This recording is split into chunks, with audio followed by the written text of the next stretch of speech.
कराची में मलीर जेल से कैदियों के फरार की इब्तिदाई रिपोर्ट इंसदाद दहशतगर्दी की मुंतसिम अदालत में जमा करा दी गई।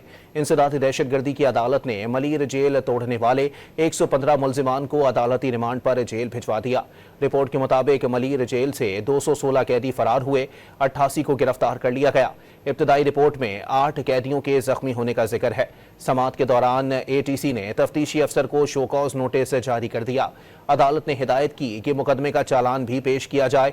इस्तफसार किया कि जब जलजला आया था तो दहशतगर्दी की दफा कैसे लग गई, वाक़ये में फायरिंग हुई, कत्ल या जख्मी हुए तो FIR अलग दर्ज नहीं की। कराची में मलीर जेल से कैदियों के फरार की इब्तिदाई रिपोर्ट इंसदाद दहशतगर्दी की मुंतसिम अदालत में जमा करा दी गई। इंसदाद दहशतगर्दी की अदालत ने मलीर जेल तोड़ने वाले 115 मुल्जिमान को अदालती रिमांड पर जेल भिजवा दिया। रिपोर्ट के मुताबिक मलीर जेल से 216 कैदी फरार हुए, 88 को गिरफ्तार कर लिया गया। इब्तिदाई रिपोर्ट में 8 कैदियों के जख्मी होने का जिक्र है। समाअत के दौरान ATC ने तफ्तीशी अफसर को शोकॉज नोटिस जारी कर दिया। अदालत ने हिदायत की कि मुकदमे का चालान भी पेश किया जाए। इस्तफसार किया कि जब जलजला आया था तो दहशतगर्दी की दफा कैसे लग गई, वाक़ये में फायरिंग हुई, कत्ल या जख्मी हुए तो FIR अलग दर्ज नहीं की।